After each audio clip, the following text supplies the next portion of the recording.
आजकल के कलाकार भी घोड़ों तक लंबे चौड़े पहन लेते हैं, बाल लंबे लंबे बढ़ा ले, बस हो गए कलाकार। दो बढ़िया कम कपड़े पहन करके नाचने वाली लड़कियां साथ में लेके आ जाते हैं। तुम भी खुश और वो भी खुश। रात के 1,00,000-1,50,000 रुपए लेके चले जाते हैं। ओहो रात कहीं छोरिया नाची ही, कहीं बढ़िया जागरण लागी हो। छोरिया नाची जन जागरण कट लागी हो, तो अड्डो बनायो हो, तो रंडी खानो बनायो, हमारा जागरण थोड़ी हो।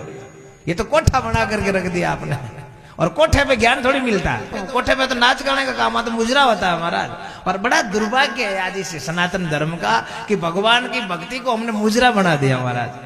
अपने सत्संग को हमने कोठा बना दिया, मतलब तवाइफ खाना बना दिया, वेश्याओं का अड्डा बना दिया। मैं तो कथा में जाता हूं तो एक निवेदन करता हूं कि जब भी गांव में कभी ऐसा कोई प्रोग्राम होता है ना, उसका बहिष्कार करो, उसका बहिष्कार करो। इन बच्चों को मत बिगाड़ो। इनके दिमाग में ये आएगा ना कि अपने सनातन धर्म का जागरण ऐसा होता है।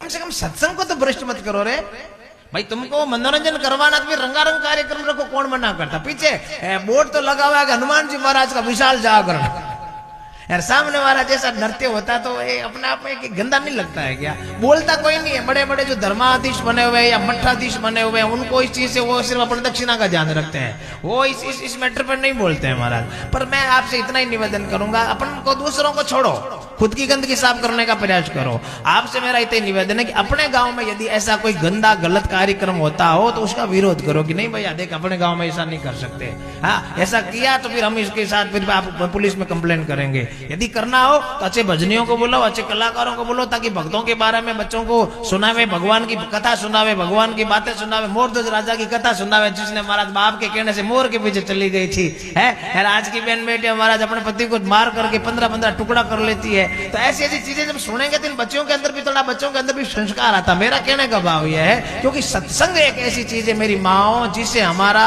विचार बदलता है, जिससे हमारा मन ठीक होता है। क्योंकि सत्संग ही एक ऐसी है जो हमसे इस भव सागर से पार करने की शक्ति रखती है। आप लोग इस सत्संग में बैठे हो, भजनों में बैठे हो, अभी हमारा मन कितना शांत है कि हम सत्संग में बैठे भगवान की कथा सुन रहे हैं। जोर से बोलो राधे राधे।